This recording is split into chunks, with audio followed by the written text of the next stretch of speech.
Vous avez essayé toutes les approches, mais l'univers semble indifférent.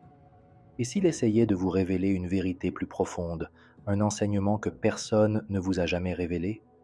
La conception commune identifie la manifestation à la poursuite obsessionnelle d'objectifs, à la répétition mécanique d'affirmations, à l'effort de façonner la réalité.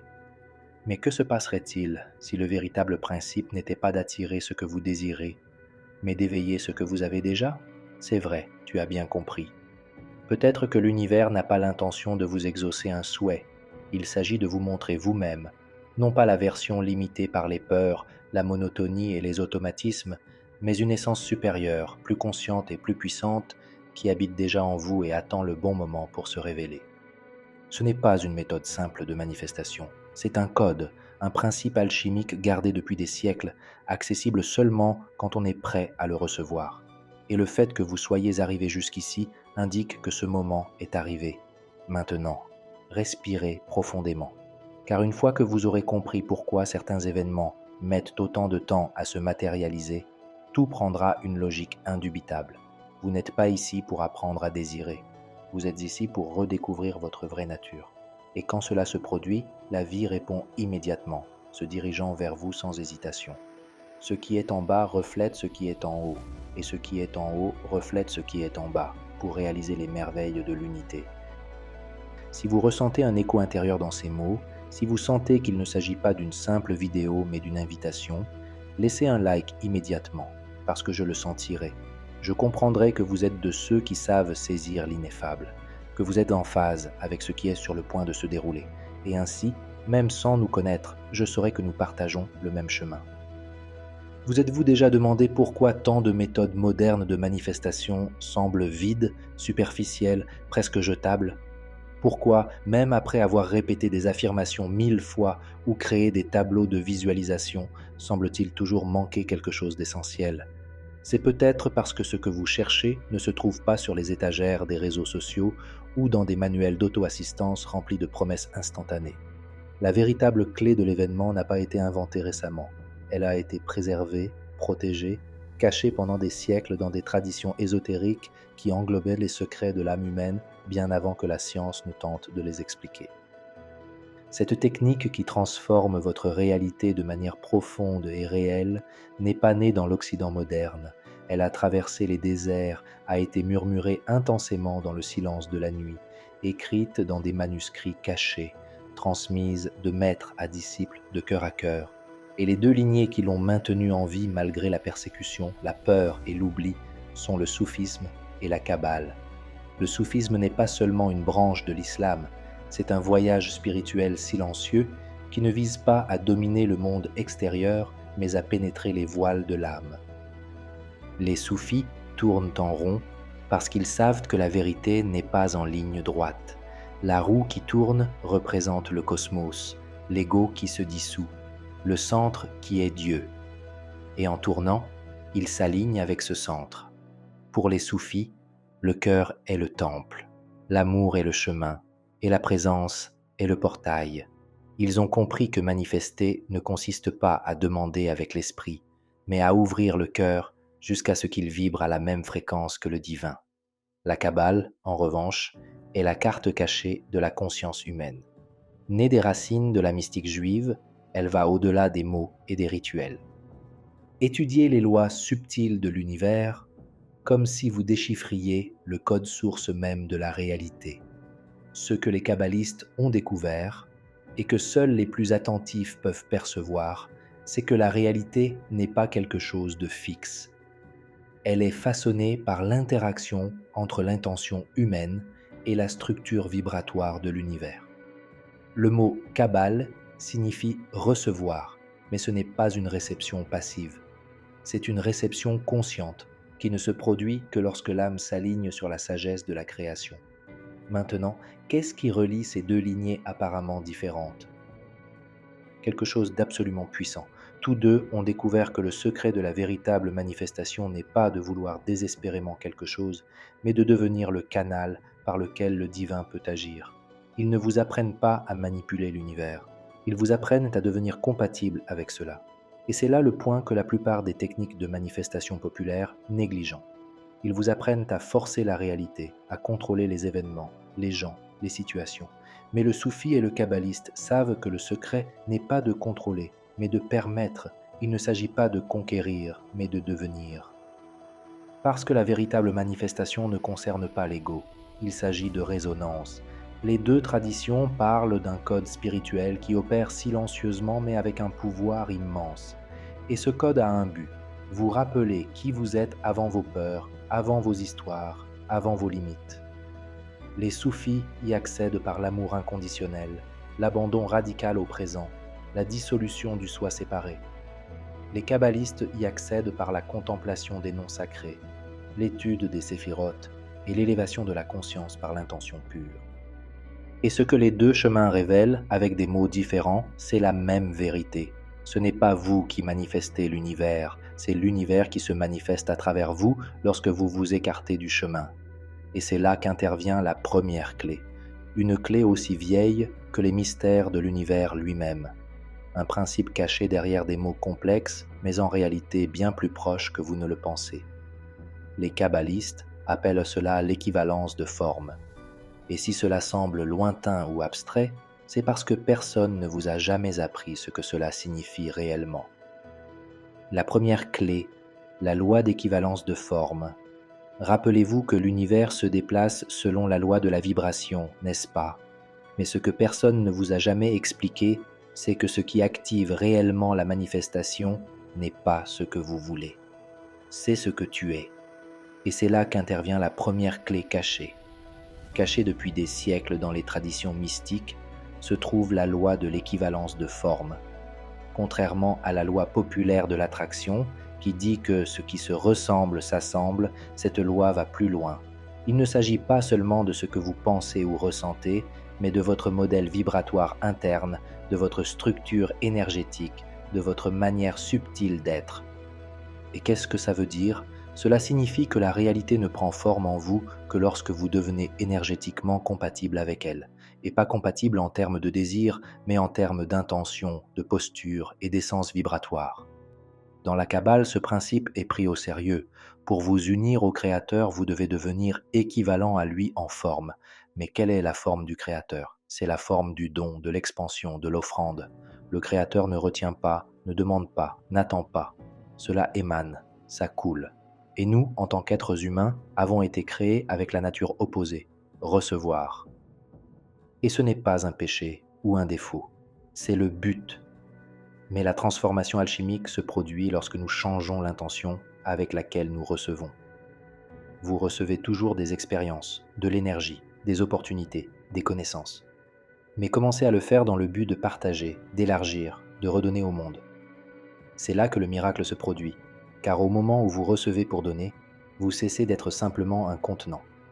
Devenez une chaîne. Et lorsque vous devenez un canal, vous entrez dans la même vibration de la source. Commencez à vibrer à la même fréquence que le Créateur. C'est l'équivalence de forme. Il ne s'agit pas de changer d'apparence ou de faire semblant d'être reconnaissant ou gentil. Il s'agit de modifier votre structure interne. Il s'agit de reconfigurer votre champ énergétique avec la réelle intention d'être un pont entre ce que vous recevez et ce que vous donnez au monde. Et ici, il vaut la peine de faire une comparaison avec l'ancien livre hermétique des 3 initiés.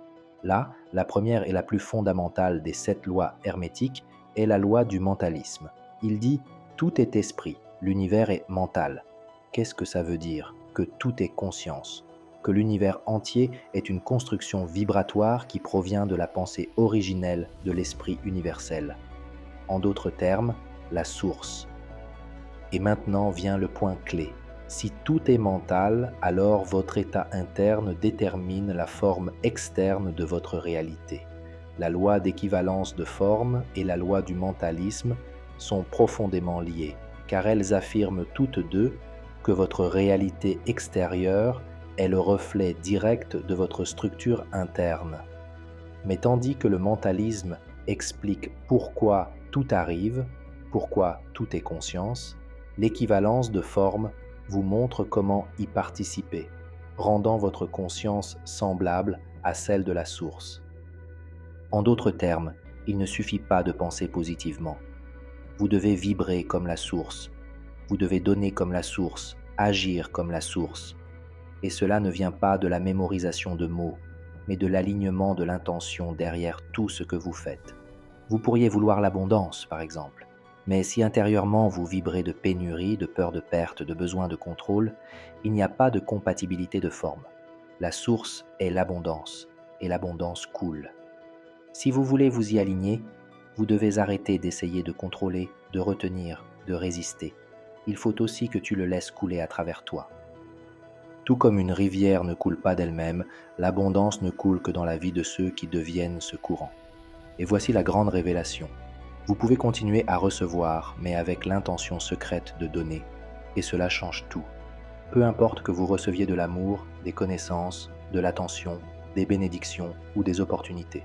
Si, en recevant, vous choisissez de déborder, vous vivez déjà dans la vibration du Créateur. Et c'est ça, la véritable alchimie. Transmutez votre être intérieur et le monde qui vous entoure n'aura d'autre choix que de le refléter. Recevoir fait partie de notre existence. Dès notre naissance, tout commence par recevoir. L'air que nous respirons, la nourriture qui nourrit le corps, l'affection qui façonne l'âme, c'est naturel, c'est humain. L'erreur n'a jamais été de recevoir. Le véritable tournant réside dans ce que vous faites de ce que vous recevez. Vous pouvez recevoir avec attachement, avec peur, avec cupidité, ou vous pouvez recevoir légèrement avec gratitude, avec un cœur déjà prêt à partager. Parce que l'intention derrière la réception change complètement ce que devient cette énergie en vous. C'est dans cet instant invisible entre ce qui vient à vous et ce que vous en faites que l'alchimie se produit. Si votre intention en recevant est seulement d'accumuler, vous fermez le cycle. L'énergie stagne. Ce qui a pu circuler, couler et se multiplier pourrit dans votre champ comme une eau stagnante, comme des fruits conservés trop longtemps. Mais lorsque vous recevez avec le désir sincère de le transformer en vie pour les autres, pour le bien de tous, quelque chose de magique s'active, l'énergie purifie. Gagnez en mouvement, retour à la source, et en retour, il vous transforme. Pour rendre cela encore plus clair, je vais partager avec vous une courte histoire qui illustre exactement ce que nous apprenons. Il était une fois un village caché dans les montagnes. Deux sœurs très différentes y vivaient, Amara et Léora. Amara était connu pour son intelligence et ses compétences. Tout ce qu'il recevait, connaissances, dons, aide, il le gardait pour lui. Il a accumulé des livres, des bijoux, des recettes, des secrets. Elle a dit qu'un jour tout cela lui donnerait du pouvoir, du respect, de la sécurité. Léora, la sœur cadette, a également reçu beaucoup de choses, mais elle était différente. Chaque fois qu'il apprenait quelque chose de nouveau, il l'enseignait à quelqu'un.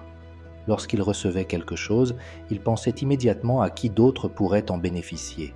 Il dit « Si je l'ai reçu, c'est parce que je peux le multiplier. » Les années ont passé, Amara a construit un château plein de richesses et de trésors. Mais elle vivait seule, méfiante, craignant que quelqu'un ne lui prenne ce qui lui appartenait. Léora, en revanche, n'a jamais eu de château. Mais il avait une maison animée, pleine de gens, de musique, d'histoires et d'échanges. Tout autour d'elle était en fleurs. Les gens se sentaient bien simplement en étant à ses côtés. Un jour, une grande sécheresse s'abattit sur le village. Les rivières se sont taries, les champs sont morts, les fournitures ont commencé à s'épuiser. Et puis l'inattendu s'est produit. Le château fermé d'Amara, rempli de fournitures stockées, a commencé à pourrir de l'intérieur. Les céréales ont moisi. L'eau stockée est devenue imbuvable. Tout ce qui avait été gardé pour soi était perdu. Mais dans la maison de Léora, pour une raison quelconque, le peu qu'ils avaient n'était jamais épuisé, car tout le monde contribuait. Tout le monde a pris soin de lui. Tout le monde a partagé. Et cette énergie continuait de circuler. Le village a survécu parce qu'il a appris d'elle à transformer l'acte de recevoir en un portail de renouveau. Quand la pluie est finalement revenue, Léora a levé les yeux vers le ciel et a souri. Il savait que ceux qui reçoivent avec un cœur prêt à donner ne deviennent jamais vides. Cette histoire, aussi simple soit-elle, cache l'un des secrets les plus profonds de la vie spirituelle. Le problème n'est jamais de savoir combien vous avez, mais ce que vous faites avec ce qui vous est donné. Lorsque vous transformez chaque bénédiction que vous recevez en graines, L'univers comprend qu'il peut vous faire confiance, car il sait que tout ce qui passe entre vos mains fleurira chez les autres. Et lorsque vous devenez ce genre de canal, ouvert, pur, disponible, la réalité commence à couler vers vous sans effort. Et c'est là qu'apparaît ce que beaucoup appellent le paradoxe alchimique. Parce qu'à première vue, cela semble illogique. Comment donner tout en recevant? Comment pouvez-vous offrir quelque chose en retour si tout ce qui se passe est un acte de réception? Mais c'est là qu'intervient la clé invisible, celle que peu de gens remarquent. Le véritable don ne se fait pas dans le matériel. Cela se produit intentionnellement.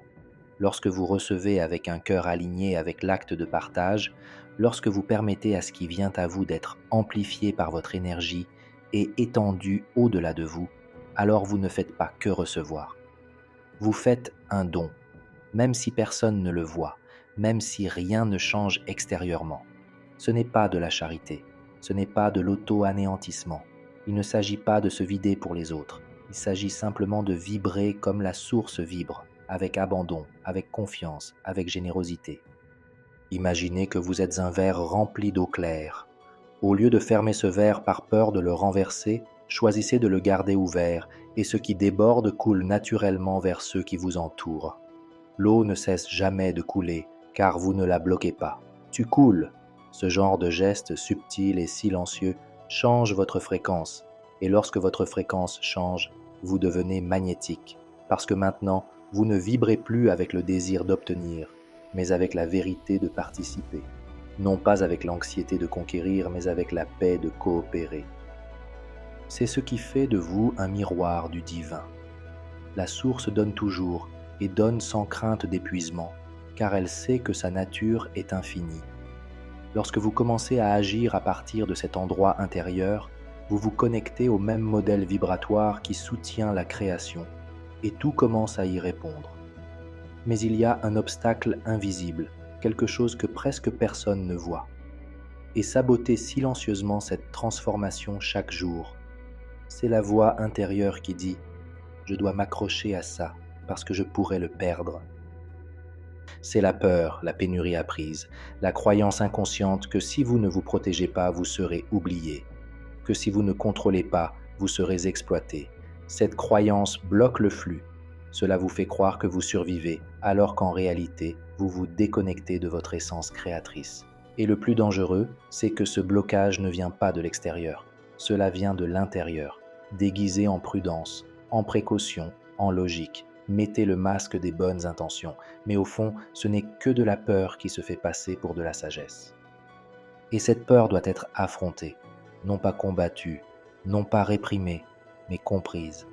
Parce que lorsque vous le regardez honnêtement, vous commencez à dissoudre son pouvoir. Et quand il faiblit, recommencez à faire confiance, commencez à recevoir à nouveau facilement, commencez à donner à nouveau avec joie. Et c'est là qu'une nouvelle compréhension surgit, quelque chose d'encore plus profond. Parce que si vous voulez vraiment vivre dans ce flux, vous devez voir que la vie ne vous donne jamais rien directement. Cela vous est toujours livré par l'intermédiaire de quelqu'un. L'univers ne frappe pas à votre porte avec des lumières célestes et de la musique. Il arrive déguisé et se présente presque toujours comme l'autre, la personne à laquelle on s'attendait le moins, la conversation qui semblait triviale, le moment qui semblait insignifiant. C'est ici que se déroule la prochaine étape de ce chemin caché. Reconnaissez que tout ce qui vous arrive passe par les gens, et ces gens sont des instruments de la source elle-même, peu importe qu'ils en soient conscients ou non. Qu'ils soient gentils ou provocateurs, qu'ils paraissent serviables ou conflictuels, le fait est qu'ils apportent quelque chose qui vous appartient. Une leçon, une opportunité, une réflexion, un cadeau. Lorsque vous comprenez cela, votre perception de la réalité change complètement, car désormais chaque rencontre est sacrée. Chaque personne est une émanation de la source qui s'approche de vous. Chaque interaction devient un portail. Et voici le détail que presque tout le monde ignore. Vous ne pouvez activer le flux de manifestation que lorsque vous honorez la présence de l'autre comme une extension du divin. Non pas comme quelqu'un qui vous donne quelque chose, mais comme quelqu'un qui représente la vie elle-même, plaçant quelque chose sur votre chemin. Et lorsque vous recevez quelque chose de quelqu'un avec cette conscience, non pas avec attente, non pas avec besoin, mais avec révérence. Vous activez un champ vibratoire puissant, un champ de véritable gratitude. Et c'est à ce moment-là que la réalité commence à se transformer de l'intérieur. Parce que la vie ne se présente jamais sous la forme que vous attendez, mais toujours sous la forme dont vous avez besoin. Et tout commence à couler lorsque vous cessez d'attendre que la source vienne du ciel et commencez à la reconnaître dans le visage de la personne en face de vous. Et c'est précisément lorsque vous commencez à voir l'autre comme un reflet de la source elle-même que quelque chose d'encore plus profond émerge. Une vérité silencieuse que la plupart des gens entendent mais ne peuvent pas nommer. L'amour que vous donnez aux autres révèle à quel point vous vous aimez vraiment. Pas un amour narcissique, mais le genre d'amour qui embrasse, qui soutient, qui comprend. La deuxième clé, aimer les autres comme soi-même. La deuxième clé d'un véritable manifestant n'est écrite dans aucun livre moderne. Cela a été murmuré par les anciens, vécu par des sages et des maîtres qui ont compris que l'énergie de l'univers ne circule pleinement qu'à travers ceux qui ont appris à aimer au-delà des apparences. Aimer les autres comme soi-même est bien plus qu'un geste moral. C'est un code vibratoire, un alignement énergétique qui transforme complètement la façon dont vous vous déplacez dans le monde, car il nécessite quelque chose que peu de gens sont prêts à affronter, aimer ses propres blessures pour pouvoir regarder la douleur des autres avec compassion. Et cela ne s'apprend pas en lisant, on apprend en vivant. Il est facile d'aimer quelqu'un qui vous donne ce que vous voulez. Le plus dur est d'aimer quand quelqu'un déclenche ce que vous essayez de cacher, quand il vous montre ce que vous n'avez pas encore guéri, quand il expose les miroirs que vous avez évités. Aimer dans ces moments-là est un acte de courage spirituel, mais c'est exactement à ce moment-là que la magie commence. Quand vous aimez quelqu'un qui n'est pas facile à aimer, vous brisez la logique de la séparation. Désintégrez la structure de l'ego qui insiste pour étiqueter, classer, défendre. Accédez au champ unifié, le lieu où tout est un. Et dans ce domaine, tout réagit différemment. Parce que l'amour à ce niveau n'est pas une émotion.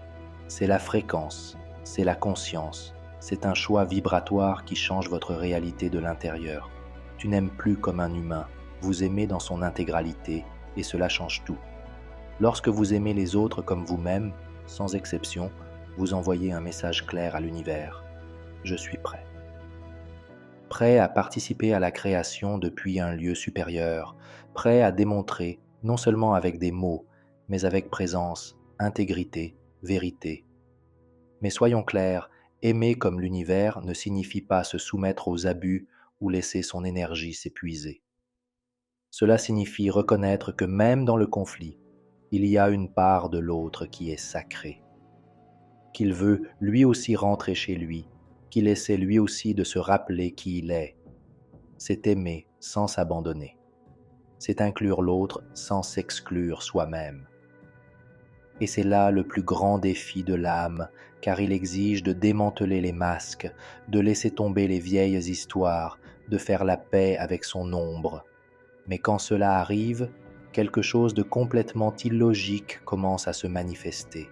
Les gens réapparaissent, les portes s'ouvrent, le temps semble réagir différemment, car l'univers reconnaît ce type de vibration. Il comprend qu'il y a désormais un cœur prêt à apporter plus de lumière, car il n'est plus coincé dans le moi limité. Vibre pour tout, ça vibre comme tout. Ce genre d'amour réel, conscient, expansif va au-delà des lois conventionnelles de la physique, car il exploite une autre dimension de l'existence. Un lieu où il n'y a pas de séparation entre donner et recevoir, entre vous et l'autre, entre la matière et l'esprit. Et c'est dans ce domaine que commence le véritable miracle de l'événement. Et lorsque le véritable amour commence à vibrer en vous de manière authentique, quelque chose de silencieux et de puissant se révèle. La séparation disparaît. L'illusion selon laquelle il existe un moi ici et un monde là-bas commence à s'effondrer. Parce que la vérité, c'est qu'il n'y en a jamais eu deux. Il s'agit toujours d'un champ unique, d'un organisme, d'une conscience qui s'observe sous des angles infinis. À ce moment-là, arrêtez de souhaiter. Non pas parce que vous avez abandonné, mais parce que vous réalisez que le désir n'a pas besoin d'être crié.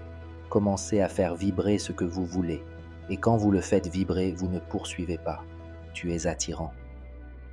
C'est à ce moment-là que la véritable manifestation commence à se produire sans effort. Non pas parce que c'est devenu plus facile, mais parce que c'est devenu naturel. Ce que vous pensiez autrefois pouvoir contrôler avec des techniques, des scripts et des affirmations commence maintenant à se produire dans le cadre de votre présence, comme une respiration, comme un battement de cœur, comme un flux. L'univers n'a plus besoin de décoder des signaux contradictoires. Il reçoit une fréquence unique, claire, cohérente, stable, et répond avec synchronicité, précision et intensité. Ce qui semblait autrefois lointain commence à venir vers vous plus vite que jamais. Les bonnes personnes apparaissent, les bonnes opportunités apparaissent. Les signes deviennent si clairs qu'il serait impossible de les ignorer. Mais voici la révélation que presque personne n'est prêt à entendre. Ce que vous pensiez manifester n'était que le début. La plupart des gens demandent ce dont ils pensent avoir besoin. Mais lorsque vous entrez dans le champ unifié, vous commencez à recevoir ce que votre âme savait être nécessaire depuis le début. Pas ce dont votre ego a rêvé, mais ce que votre esprit a toujours connu, et cela change complètement le scénario. Commencez à attirer non pas ce qui apaise votre douleur temporaire, mais ce qui élargit votre conscience de façon permanente, parce que l'univers ne répond plus à votre demande, il répond à votre identité énergétique. Et cette identité ne ment pas. À ce moment-là, une nouvelle façon de se rapporter à la création naît. Parce que vous comprenez que vous ne créez plus pour vous-même, vous créez à travers vous-même. Et c'est précisément dans cet espace qu'une nouvelle version de vous émerge, une version qui ne manipule pas, qui ne force pas, qui ne négocie pas avec l'univers. Cette nouvelle identité ne demande rien, offre, collaborer. C'est nécessaire. C'est la naissance du Créateur miséricordieux. Ce n'est pas le genre de créateur qui veut tout façonner à sa guise. C'est celui qui est devenu tellement un avec la source qu'il n'agit plus par intérêt personnel mais par cohérence vibratoire. Il ne bouge pas pour vérifier mais pour réfléchir. Elle n'impose pas sa volonté mais exprime la vérité. Ce type de créateur n'a pas besoin de se protéger car sa vibration est sa protection. Sa présence est sa signature. Son intention est sa clé principale. C'est là que la réalité commence à se déformer, et pas nécessairement, mais pour la reconnaissance. Tout autour commence à sentir que quelque chose est différent. Une légèreté, une clarté, une puissance tranquille. Maintenant, vous êtes devenu le chant lui-même. Ce ne sont plus des mendiants aux portes de l'univers, mais le temple vivant où tout se passe. Mais un secret demeure, cette touche finale qui transforme l'éclairage en chair et en os. Présence totale, pas celle qui récite, mais celle qui brûle de vérité dans chaque cellule. Lorsque vous respirez cette présence, chaque pas devient danse, chaque mot devient poésie, chaque choix devient sacré. La vie dont vous rêviez n'est plus une ligne d'arrivée, mais le sol sous vos pieds, sans effort, comme une rivière qui a trouvé son chemin vers la mer. L'univers ne peut que s'incliner maintenant. Face à cette authenticité inflexible, toute résistance s'effondre. Vous ne demandez plus, vous êtes devenu la réponse. Ne faites pas semblant, vous l'êtes. Dans cet instant parfait, où le ciel et la terre se marient dans votre souffle, vous êtes enfin la loi cosmique incarnée. Mais rappelez-vous, ce n'est pas l'arrivée, c'est le premier vrai pas. Si ces mots ont ébranlé votre âme, laissez-les comme un sceau éternel. Tapez Cosmo pour rejoindre la fraternité de ceux qui se souviennent. Inscrivez-vous pour continuer le pèlerinage, que ton cœur reste un phare, ton pas confiant, ta lumière irrésistible. Nous nous retrouverons là où naissent les étoiles, avec un amour infini.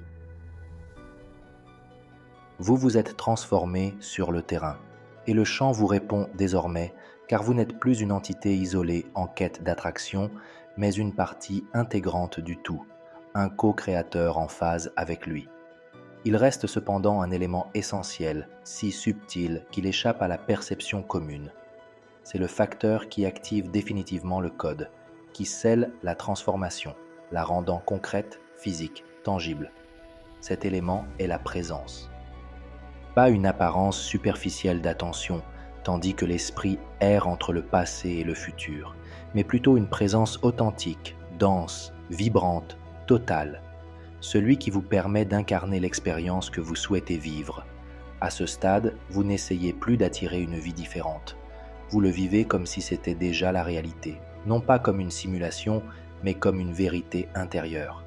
Parce que la vibration que vous entretenez contient déjà en elle-même tout ce que vous recherchiez à l'extérieur. Cette présence commence à remodeler votre contexte. La façon dont vous marchez change. La voix module différemment. Les choix prennent une nouvelle direction. Sans effort, vous accédez à des dimensions qui semblaient auparavant inaccessibles. Non pas parce que vous les avez conquis par la force, mais parce que vous avez assumé la vibration même de ces réalités. Face à une présence aussi enracinée, l'univers n'offre aucune résistance. Il s'ouvre. Collaborez. Validez. Vous n'êtes plus dans la demande. Tu es devenu ce que tu attendais. N'essayez pas de le mériter. Vous l'incarnez comme votre essence. C'est ici que le cycle s'achève. Amour, intention et corps, parfaitement alignés. L'âme pleinement présente. L'esprit dans un état d'abandon. Le corps réceptif. Vous n'êtes plus des observateurs déchiffrant les lois cosmiques.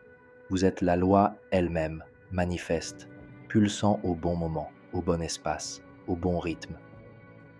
Et l'aspect le plus extraordinaire, ce n'est pas la destination finale, mais le début de tout ce que vous êtes venu faire ici. Maintenant, une dernière précision essentielle. Si ce message a résonné en vous, laissez un like pour amplifier sa vibration dans l'univers. Partagez votre perception dans les commentaires, même avec un seul mot, car chaque écho génère une résonance. Abonnez-vous à la chaîne si vous sentez que cet espace peut devenir une référence dans votre cheminement. Je vous souhaite de redécouvrir jour après jour votre nature authentique. Que ton cœur reste ouvert, ton pas confiant, ta présence lumineuse. Nous nous retrouverons là où l'âme se reconnaît. Avec gratitude, à bientôt.